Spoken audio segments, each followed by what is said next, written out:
네, 안녕하세요. 웨스트민스터 대요리문답 38번째 강의 시간입니다.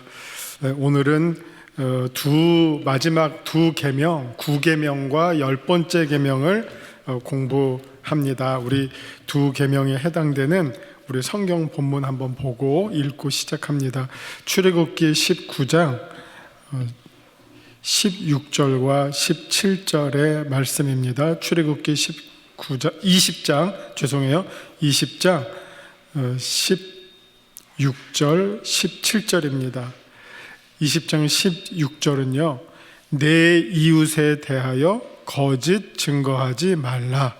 그리고 17절, 내 이웃의 집을 탐내지 말라. 내 이웃의 아내나 그의 남종이나 그의 여종이나 그의 소나 그의 낙이나 무릇 내 이웃의 소유를 탐내지 말라.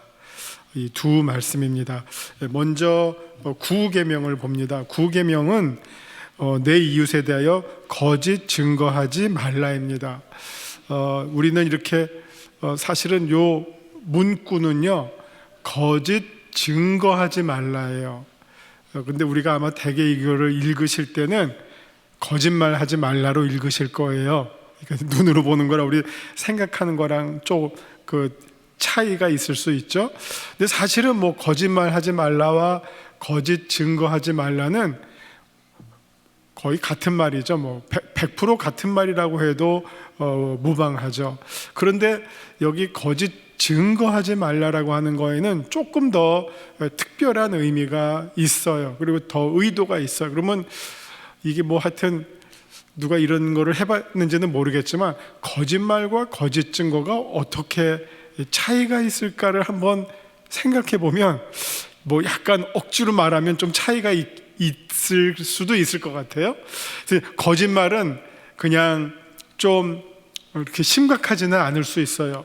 그냥 뭐 우리가 말하다가 이렇게 하다 보면 거짓말도 나오고, 이게 우리 그러잖아요. 그러니까 뭐 작심하고 거짓말하는 경우도 있지만, 그냥 뭐 너 밥 먹었어 할 때 뭐 그런 거 있잖아요. 우리가 뭐 하얀 거짓말, 뭐 무슨 뭐 빨간 거짓말인지 까만 거짓말인지 좋은 의도에서 하는 거짓말, 뭐 남의 집에 갔는데 이게 애매하게 끼니 때인데 뭐 그 집에 밥 먹고 있는데 나보고 밥 먹었냐 그럼 내가 안 먹었다 그럼 막 또 차려야 되니까 먹었어 이런 거짓말도 있고, 하여튼 뭐 우리가 살다 보면 그냥 그 관계에서 그냥 가볍게 할 수 있는 말도 거짓말이고요, 또 심각한 거짓말도 있죠. 뭐 훔쳤냐 안 훔쳤냐, 누구를 죽였냐 안 죽였냐, 이런 거는 심각한 거짓말이잖아요. 근데 대부분 거짓말을 보면, 거짓말은 일단은 그게 자기를 보호하기 위한 거예요. 자기의 이익과 관련이 돼요. 그래서 이제 거짓말을 해요. 근데 그러면 거짓 증언은, 물론 거짓 증언도 자기의 유익과 관련이 되는데, 이 단순한 거짓말과 거짓 증거의 차이점은, 거짓 증거는 상대방을 심각하게 해칠 수가 있어요. 한번 여러분 생각해 보세요. 요즘 팩트 체크라는 말 많이 하잖아요. 팩트 체크. 그러니까 사실을 확인해 보는 거예요. 그러면 사실 확인해 보려면 요새는 사실을 확인해 볼 수 있는 방법과 기제들이 많이 있어요. CCTV, 그렇죠? CCTV 있잖아요. 그 다음에 옛날에 했던 말들이 많이 기록으로 많이 남아 있어요. 그 기록은 뭐 녹음일 수도 있고, 뭐 요즘 뭐 방송에 나오는 것처럼 통화 기록일 수도 있고, 뭐 여러 흔적들을 우리가 입증할 수 있는 게 많이 있다고요. 그렇죠? 너 거기에 있었어 없었어 할 때 있었으면서 없다고 했는데 핸드폰을 추적해 보니까 거기에 그 사람의 핸드폰이 있었어. 그러면 너 있었는데 왜 거짓말해? 이렇게 말할 수 있는 방법들이 요즘은 많아요. 그럼에도 불구하고 여전히 거짓 증거는 있어요. 그래도 있어요. 그만큼이 거짓 증거의 역사가 오래된 거예요. 근데 옛날에는 거짓 증거를 어떻게 하면 성립이 됐느냐? 두세 명이 작당을 해서 두세 명이 작당을 해서 얘가 거기에서 훔치는 거 내가 봤어. 그러면 그거를 뒤집을 길이 없는 거예요. 옛날에는 두세 명의 증인으로 그 행위가 완성이 된다는 거예요. 내가 누구를 안 죽였는데 뭐 예를 들면 피 묻은 칼을 그 사람 무슨 천막에다가 집어넣고 두세 명이 가서 얘가 이 사람 죽였다. 옛날에 뭐 지문이 있었어요? 뭐 DNA를 유전자를 검사를 해요? 뭐 찔리는 방향을 뭐 검사, 이게 뭐 오른손잡이다 왼손잡이다 이런 법이 하나도 없잖아요. 그냥 칼이 나왔어. 피 묻은 칼이 나왔어. 근데 두세 명이 얘를 그냥 작당을 해서 죽이려고 얘가 죽였습니다 라고 말하면 그걸 어떻게 뒤집어요? 근데 만약 그 사람이 누명을 썼다면 얼마나 억울하죠? 근데 그 결과는 뭡니까? 돌에 맞아 죽는 거예요. 네가 죽였으니까 너도 죽어라죠. 이게 거짓 증거예요. 도둑질도 마찬가지예요. 얘가 훔치는 거 우리가 봤습니다. 이거는 누구를 완전히 우리의 이웃을 완전히 그냥 파괴시키는 가장 악한 행동이 거짓 증거예요. 근데 이런 일들이 있었으니까 십계명에 나왔겠죠. 여러분, 이게 성경의 말씀은 뭐가 있었기 때문에 그거를 바로 잡고 바로 가르치고 하기 위해서 이런 말씀이 있는 거죠. 바울이 수많은 편지를 왜 썼느냐?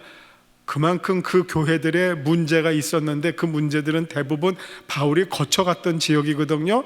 잘 가르치고 떠났는데 그 떠난 후에 문제가 생겼어. 그래서 또 쓴 게 바울의 대부분의 서신서들이에요. 문제가 없었으면 바울의 편지를 쓸 일이 없죠.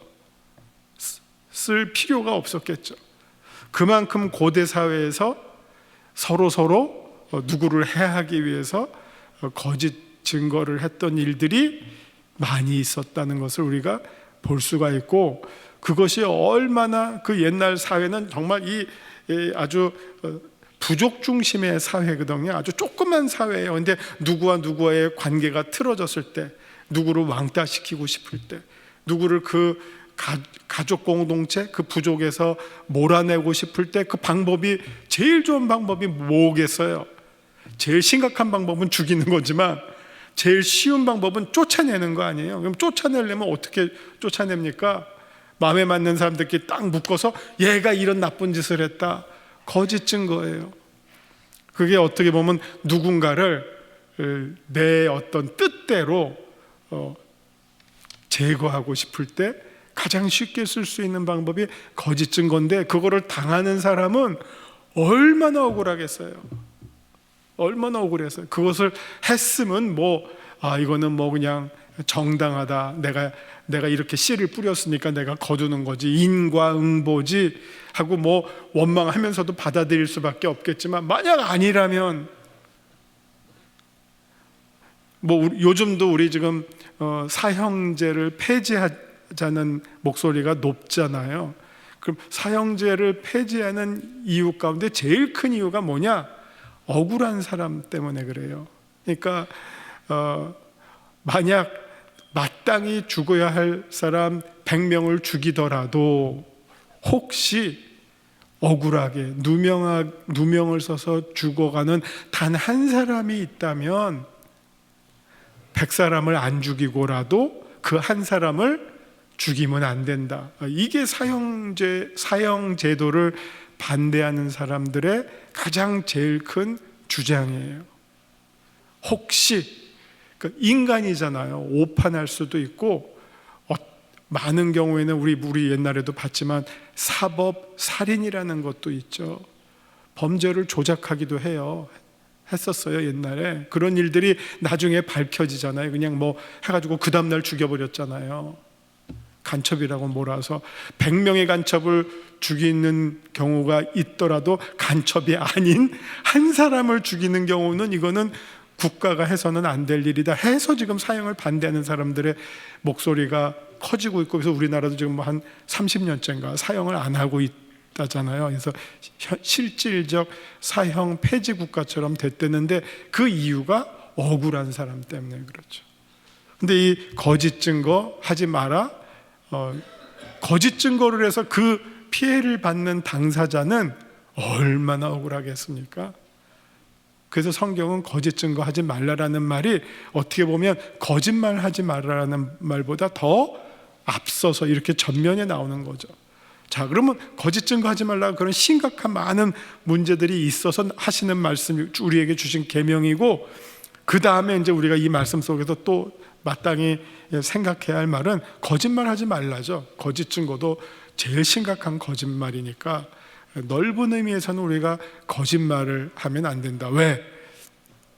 첫째는 사람과 사람 사이에 우리가 함께 살아간다 그랬잖아요. 거짓말은 사람과 사람 사이의 관계를 왜곡시키는 아주 악한 행동이기 때문이죠. 거짓 증거가 얼마나 심각한지 말씀드렸지만 이 거짓말도 뭐 안 했는데 했다 그러는 거고, 이 어떤 진실을 가리는 거고, 사실은 사람들이 함께 살아간다는 게 쉬운 일은 아니에요. 그래서 뭐 아프리카에 이런 속담이 있대요. 빨리 가고 싶으면 혼자 가고, 혼자 가는 게 빨라요. 그래서 뭐 혼자 사는 게 편하잖아요. 막 걸리적거리는 거 없으니까. 그러나 멀리 가고 싶으면 함께 가라예요. 우리 인생은 먼 길이거든요. 근데 함께 가는 게 인생의 길인데 함께 가다 보면 많은 서로의 문제가 생겨요. 그렇죠. 뭐 저는 요새 무슨 침대는 과학이다라고 하면서 막 침대 선전할 때도 왜 그 침대 팔아먹는 사람들이 머리를 쓸까요? 이게 부부지간이라도 누구는 덥다 그러고 누구는 춥다 그러고, 그럼 그 어떻게 하겠어요? 한 침대에서. 그러니까 어느 한 침대는 뜨겁게 하고 어느 한 침대는 안 뜨겁게 하고, 뭐 누구는 딱딱한 잠자리 좋아하고 누구는 푹신한 잠자리 좋아하고, 그렇게 사람들이 다 달라요. 예. 부부라도 그렇게 달라요. 같이 사는데 그런 어떤 다름을 우리가 해결하지 않으면 같이 살기가 얼마나 어렵습니까? 양보하고 희생하고 타협하고.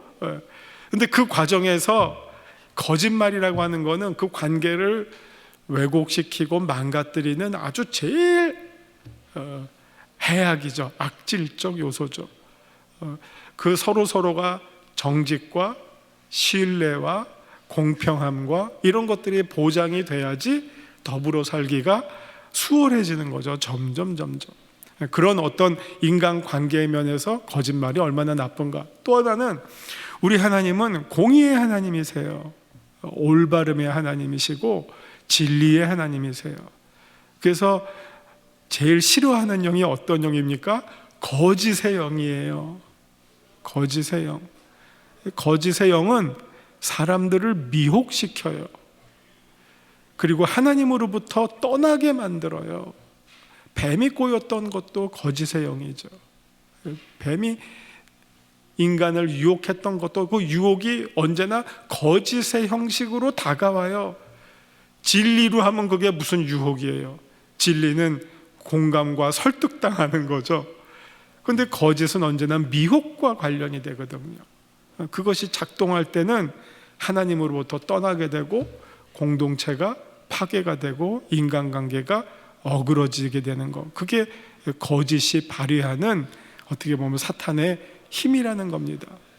그래서 우리가 살다가 이 진실을 지키는 게 손해처럼 보일 수도 있고 어렵게 보일 수도 있는데, 그거는 처음만 그렇지, 그리고 반대로 요거를 거짓말로 모면하는 것이 당장은 편할 수 있을 것처럼 보일지라도, 그러나 마지막에 가면 오히려 처음에는 힘들더라도 진실의 끝이 아름답고 깨끗하고 거짓의 끝은 언제나 더럽고 해가 되고 파괴적이다 하는 것을 꼭 기억하셨으면 좋겠습니다. 자, 그러면 이제 10번째 계명으로 들어가겠습니다. 자, 10계명의 10번째의 계명은 뭐냐? 내 이웃의 집을 탐내지 말라. 내 이웃의 아내나 그의 남종이나 그의 여종이나 그의 소나 그의 낙이나 무릇 내 이웃의 소유를 탐내지 말라 하는 겁니다. 여러분, 이거를 쭉 들어보시면요, 이 내용이 사실은 그 7계명과 8계명의 반복처럼 들려져요. 7계명의 내용이 뭐였습니까? 여기 보면 내 이웃의 아내나 혹은 남종이나 여종이나, 뭐 여기 아내 있으니까 남편은 없겠어요? 남편도 마찬가지죠. 내 이웃의 아내나 내 이웃의 남편이나 남종이나 여종이나 이거 탐내지 말라. 그럼 이거 간음하지 말라죠. 그 다음에 내 이웃의 집을 탐내지 말라. 그의 소나 낙이나 무릇 내 이웃의 소유를 탐내지 말라. 이거 도둑질이잖아요. 그러니까 어떻게 보면 10계명은 7계명과 8계명에서 어떻게 보면 이미 다 말한 거예요. 설명한 거예요. 근데 이제 10계명의 10번째 계명으로 다시 등장했어요. 그러면 이게 왜 그럴까? 왜 이렇게 했을까? 이거를 식별하고 구분하는 일이 그렇게 쉽지는 않더라고요. 뭐 어떤 설명을 봐도 이렇게 아주 막 여러분들이 그렇구나 하고 명쾌하게 떨어지는 설명이 의외로 별로 없어요. 한번 보는데 이런 설명들이 있어요. 특이한 것은 이 10계명은 처음에 제가 소개해 드릴 때 하나님 사랑, 이웃 사랑, 그리고 하나님과의 관계, 이웃과의 관계를 우리가 어떻게 하면 잘 살아가느냐, 그것이 어떻게 보면 하나님의 백성으로 이 땅에서 하나님께서 주시는 은혜와 복을 누리는 그런 최선의 방법이다, 그렇게 말씀드렸습니다. 그래서 사실 모든 말씀 가운데는 하나님과의 관계, 이웃 관계가 전제가 되어 있어요. 이웃이 없는데 어떻게 간음이 일어나고, 이웃이 없는데 어떻게 도둑질이 일어나겠어요? 이웃이 있으니까 간음도 있고 도둑질도 있고 여러 가지가 다 있는 거죠. 그런데 이 10계명을 보면 유독 9계명과 10계명에서 10번째 계명에서 이웃이라고 하는 말이 다시 한번 강조가 되고 있어요. 우리가 아까 보았던 9계명에서도 내 이웃에 대하여, 물론 앞에서도 전제가 됐지만 이 9계명에서 더 어떻게 보면 꼭 찍어서 말하고 있는 것이 내 이웃에 대하여 거짓 증거하지 말라. 그 다음에 10번째 계명에도 또 내 이웃이에요. 내 이웃의 집, 아내, 남종, 여종, 뭐 나귀, 뭐 소유물, 내 이웃의 것, 그것을 탐내지 말라. 이렇게 이야기하고 있어요. 아마 이게 7계명과 8계명을 다시 한번 더 구체적으로 강조하고 싶어서 9계명과 10계명에서 다시 한번 이웃을 언급하면서 거짓 증거하지 마라, 거짓 증거하지 말라, 그리고 탐내지 말라, 이렇게 이제 말씀이 우리에게 주어진 것 같습니다. 그 다음에 이제 또 칼빈이 이거를 어떻게 한번 구분을 했냐, 뭐 쭉 기독교 강요에서 10계명을 설명할 때도 그렇게 말했어요. 이거 사실 7계명, 8계명과 굳이 다르지 않은데 왜 이렇게 했을까? 그래서 뭐 이렇게 이런 설명을 해요. 그러니까 7계명, 8계명은 어떤 우리가 갖고 있는 의도를 말한다. 거짓말하려는 의도, 혹은 뭐 도둑질하려는 의도. 그런데 10계명, 10번째 계명은 탐욕에 대해서 말하고 있다. 욕심에 대해서 말하고 있다.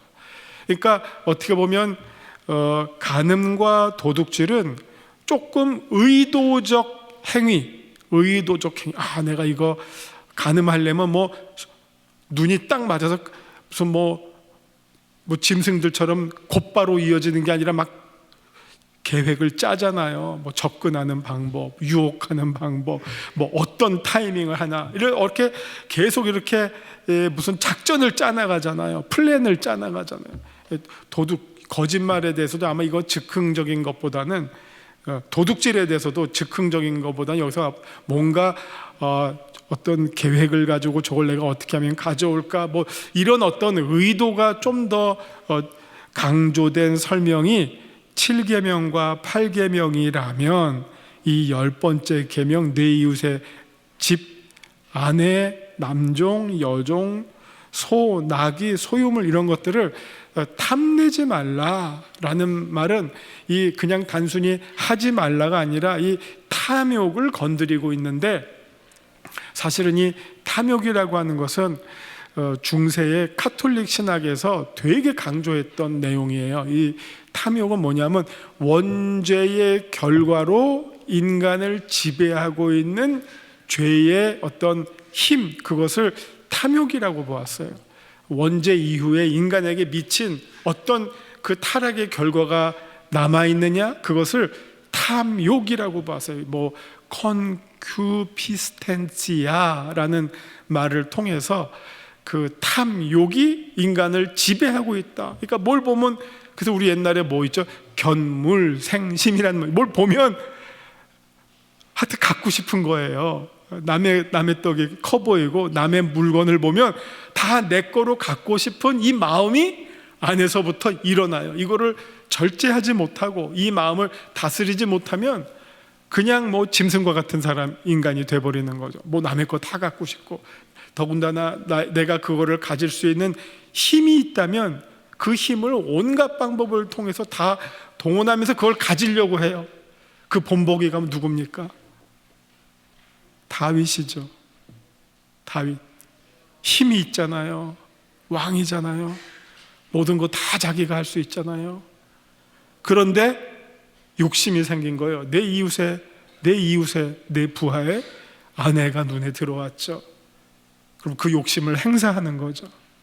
그 행사하기 위해서 얼마나 많은 죄를 지었습니까? 간음에다가 범죄, 살인, 작당, 그리고 마지막에 살인.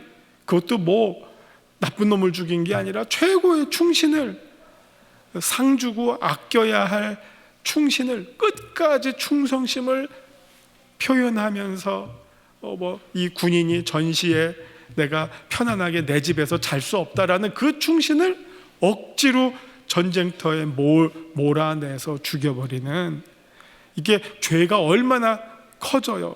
이게 탐욕으로 인한 죄가 간음서부터 시작해서 살인까지, 그 다음 뭐 인간의 말로 할 수 없는 뭐 온갖 배신, 이런 거가 다 집약된 죄를 저지르게 된 것, 그것이 바로 10번째 계명이라는 겁니다. 내 이웃의 아내를 탐하고 남편을 탐하고 종을 탐하고. 나단이 와서 비유를 든 것이 결국 네가 그런 탐욕, 더 가난한 사람의 것을 네가 더 오히려 착취하려고 하는 그런 나쁜 놈이었다 하는 것을 깨우쳐줬잖아요. 그 탐욕을 깨우쳤잖아요.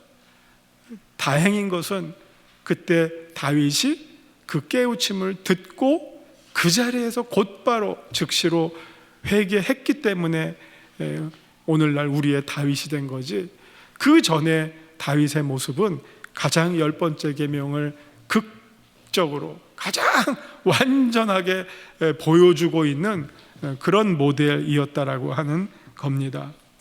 그래서 이 탐욕이라고 하는 것은 오히려 우리가 어떤 힘이 있고 위치에 있을 때 더 조심해야 하는 그런, 어떻게 보면 무시무시한 계명이다, 자기를 경계해야 하는 가장 중요한 계명이다, 이렇게 생각이 됩니다. 그래서 이 10계명을 보면요, 사실은 한마디로 말하면 1계명만 있으면 다 끝난다라고 많은 신학자들이 얘기해요.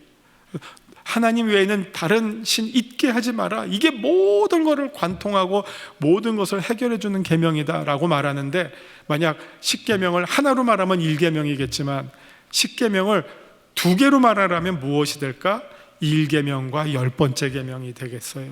10번째 계명.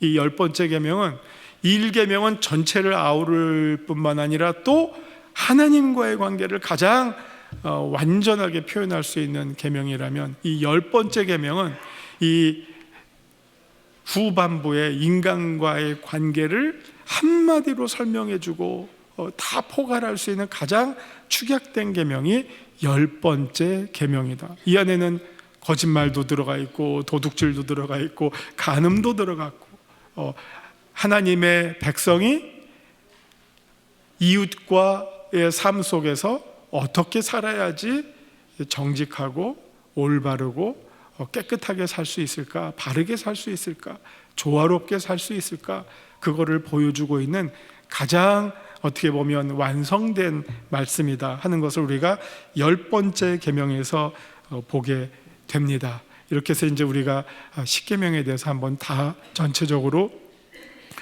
살펴보았습니다. 혹시 뭐 나중에 집에 가서도 우리 공부한 이 유임을 보시면서 다시 한번 정리해 보시고요. 이제 그 다음부터는 이제 율법에 대해서 계속 또 추가적인 설명이 이제 진행이 됩니다. 하나님의 계명과 율법과 죄가 어떤 것인지에 대해서 다음 주부터 이어지는 설명이 있겠습니다. 기도하시겠습니다. 하나님 아버지, 또 저희들에게 십계명을 통해서 우리가 어떻게 하나님의 사람으로서 또 이웃과의 관계 속에서 하나님을 사랑하며 이웃을 사랑하며 살아갈지 말씀을 통해서 배우게 하시니 감사드립니다. 십계명이 단지 정말 1500년 전에 이스라엘 백성들에게 주어졌던 그런 기원전 1500년 전에 이스라엘에게 주어졌던 옛날 얘기가 아니라 오늘의 우리의 삶을 주관하고 또 하나님께로 이끌어갈 수 있는 역시 생명의 복음, 또 하나의 하나님의 말씀으로 우리가 받고 그대로 지켜나가며 하나님의 백성으로 온전하게 살아나가는 우리 모든 성도님들 다 되게 하여 주시고, 또 그렇게 됨으로 말미암아 천국의 복을 이 땅에서 누리고 하나님 나라의 소망을 오늘 하루의 삶 속에서 경험하며 살아나가는 우리 모든 영색교회 성도님들 되게 하여 주옵소서. 예수님의 이름으로 기도합니다. 아멘.